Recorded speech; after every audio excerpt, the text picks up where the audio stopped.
रिश्तेदारी की वजह से और दीन की वजह से। तो अल्लाह के रसूल सल्लल्लाहु अलैहि वसल्लम ने क्या कहा, तुम्हारे हाथ खाक आलूद हो जाएं, तुम दीन को तरजीह देना।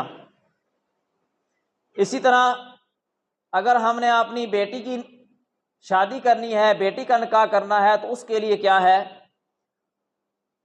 अल्लाह के रसूल सल्लल्लाहु अलैहि वसल्लम ने वाज़ेह तौर पर इरशाद फरमाया कि अगर तुम्हारे यहाँ किसी ऐसे मर्द का पैगाम आए तुम्हारी बेटी के लिए या तुम्हारी बहन के लिए, अगर तुम उसके अखलाक से और उसके दीन से मुतमईन हो तो तुम वहाँ पे निकाह कर दो। अगर तुम ऐसा नहीं करोगे तो ज़मीन पर फितना और फसाद होगा। हमारे मुआशरे की सूरत हाल हमारे सामने मौजूद है कि किस तरह आए रोज़ बेहयाई, आए रोज़ इस तरह की खबरें हमारे सामने चलती हैं। अजीज साथियों, जब हम अपने फ़ैसलों में अल्लाह और अल्लाह के रसूल सल्लल्लाहु अलैहि वसल्लम के अहकामात को पीछे कर देते हैं, अपनी अक्ल के मुताबिक, अपनी ज़हन के मुताबिक फ़ैसले करते हैं, तो फिर ऐसा मुआशरा तबाही की तरफ ही जाता है। हमने गुनाहों के नाम तब्दील कर दिए और हम समझते हैं कि शायद गुनाहों के नाम तब्दील करने से वो अमल हलाल हो जाएगा। ऐसा नहीं है। अजीज साथियों, अल्लाह तबारक व तआला ने कुरान मजीद में सूरत निसा में, सूरतुल बकरा में, सूरतुल अहज़ाब में और स्पेशल सूरतुन नूर में अल्लाह तबारक व तआला ने अपने अहकामात वाज़े और खोल कर बताए हैं कि हमने इस मुआशरे में किस तरह रहना है, एक मर्द का एक औरत के साथ सलूक रवैया किस तरह होना चाहिए, और इस तरह एक औरत का भी किसी मर्द के साथ रवैया सलूक किस तरह होना चाहिए। जब गैर महरम की बात आती है तो अल्लाह के रसूल सल्लल्लाहु अलैहि वसल्लम ने फरमाया, तुम्हारे सर में कील ठोक दिए जाएं, ये उससे बेहतर है कि तुम किसी गैर महरम से हाथ मिलाओ। हम ये समझते हैं कि शायद ये इस्लाम की हमारे ऊपर जबरदस्ती है।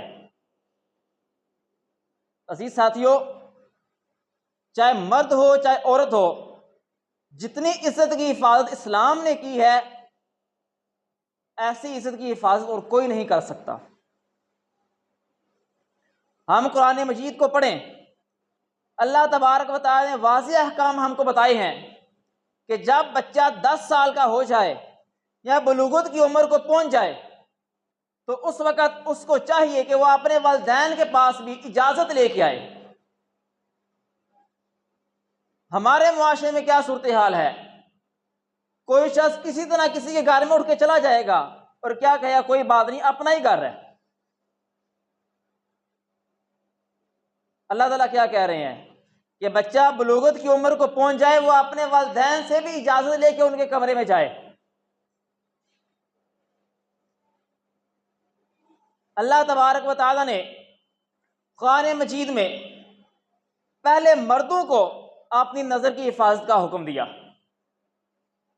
कुल लिल मुमिनीना यगुद्दू मिन अबसारिहिम व यहफज़ू फुरूजहुम, कि मोमिन मर्दों से कह दें कि अपनी नज़रों की और अपनी शर्मगाहों की हिफाजत करें। उसके बाद फिर औरतों को हुक्म दिया, कुल लिल मुमिनाति यग़ज़ुज़ना मिन अबसारिहिन्ना व यहफ़ज़ना फुरूजहुन्ना। एक लंबी आयत है जिसमें अल्लाह तबारक व तआला ने औरतों को पूरे अहकाम बता दिए हैं कि इस मुआशरे में किस तरह रहना है। और अगर किसी मर्द को किसी गैर महरम से औरत से या इसी तरह किसी औरत को किसी गैर महरम मर्द से बात करने का मौका आ गया है तो क्या कहा कि इस तरह बात करो कि तुम्हारी बात के दरमियान कोई लचक मौजूद ना हो। हमारी क्या सूरत हाल है, हमने इस चीज को अपने मुहर्रमात के लिए रख दिया है। जब हम अपनी किसी महरम से बात करते हैं हमारे अंदर कोई लचक मौजूद नहीं होती। खावंद अपनी बीवी से बात करता है, सारी लचकें खत्म हो चुकी होती हैं। बेटा बाप माँ से बात करता है, उस वक्त उसको कोई लचक याद नहीं आती। भाई की बहन से बात होती है, सारी लचक भूल चुका होता है। लेकिन जब ना महरम की बात आती है उस वक्त गैर महरम बहनें बन जाती हैं। ये तो बहन है, ये तो कजन है, ये तो भाभी है। जब इस तरह हम इस्लाम के असूलों के खिलाफ चलेंगे तो अजीज साथियों, इस मुआशरे में तबाही दिन ब दिन बढ़ रही है, मजीद बढ़ती जाएगी।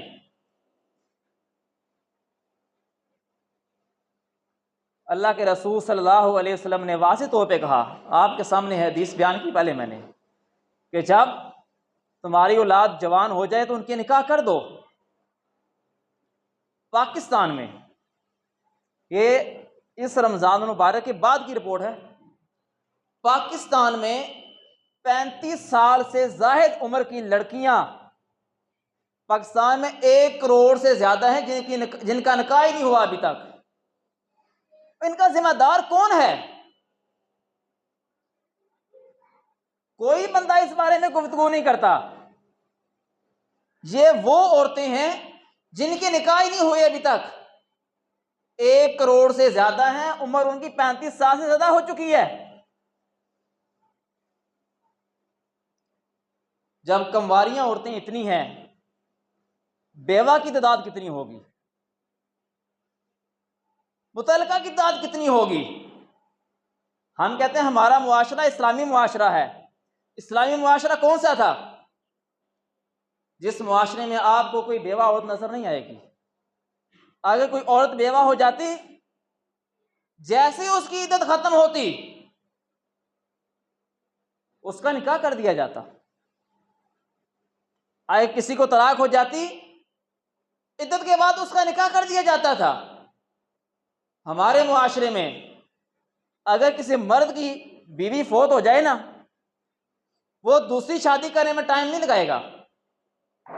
लेकिन अगर खुदा न खास्ता किसी औरत को 2 मरतबा तलाक हो जाए या उसके 2 खावंद फौत हो जाएं, उसका भी तीसरा निकाह वो कहते हैं कब्र के साथ ही होता है। फिर इस्लामी तारीख में एक ऐसी औरत भी हैं, आतिका बिन्ते ज़ैद रज़ी अल्लाह ताला अन्हा, 6 निकाह किए हैं। पहले खामन शहीद हो गए, दूसरा निकाह किया, दूसरे शहीद हो गए, तीसरा निकाह किया, तीसरे शहीद हो गए, मुआशरे में नाम पड़ गया। अगर कोई बंदा शहादत की मौत चाहता है, इनसे निकाह कर ले। हमारे मुआशरे में क्या सूरत हाल है? हमारा मुआशरा किस तरफ जा रहा है? हम समझते हैं कि ये ज़रूरी बातें नहीं है। अजीज साथियों, हक़ूक़ुल इबाद हम पढ़ते हैं, हम सुनते हैं और हम इस बारे में जानते हैं। ये वो हकूक़ हैं जो अल्लाह ने माफ़ नहीं करने जब तक वो बंदा माफ़ नहीं करेगा। ये हक़ूक़ुल इबाद के अंदर आता है। पिछले साल की एक पोस्ट, अबू बकर कुद्दूसी साहब को जानते होंगे, अक्सर अवाम मकतबा कुद्दूसिया चलाते हैं, किताबें पढ़ी हुई हैं इधर। उनकी पोस्ट थी पिछले साल एक, कि एक बेवा औरत एक शेख और हदीस साहब को कॉल करती है और कॉल कहती है मैं ज़िना कर लूं। पूछा क्या कह रही हो? कहा कि अल्लाह ताला ने तो कहा है कि अल्लाह ताला शिर्क के अलावा हर गुनाह माफ कर देगा, और मेरे घर के यहां तक हालात हो चुके हैं, मैं बेवा हूं, मेरे बच्चे हैं, मैं उनका खर्चा नहीं चला सकती, मुझको ज़िना की ऑफर हो रही है। कितने बदबख्त होंगे वो शख्स जो निकाह नहीं करता, ज़िना की ऑफर कर रहा है। ऐसे मुआशरे के हालात क्या ठीक होंगे?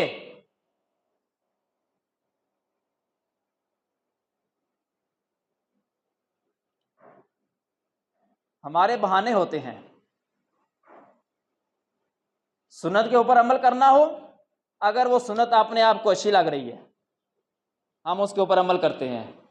अगर वो सुन्नत हमारे दिल को नहीं अच्छी लगती, हम कहते हैं कोई नहीं, खैर है, सुन्नत ही है ना, कौन सा फ़र्ज है, हम ये अल्फाज कह के सुन्नत को टाल देते हैं। सुन्नत को छोड़ देते हैं कि कौन सा फ़र्ज़ है।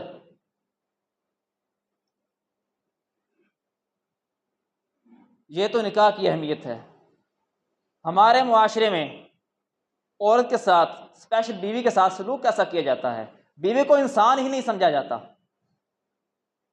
अल्लाह के रसूल सल्लल्लाहु अलैहि वसल्लम की हदीस से कुछ मिसालें और फिर आपका अपनी बीवियों के साथ कैसा रवैया था, कैसा सलूक था, इंशाअल्लाह अगले खुतबे जुमा में आपके सामने बयान करूँगा। अल्लाह तबारक व तआला से दुआ है, अल्लाह तबारक व तआला हमको सही मानों में कुरान और हदीस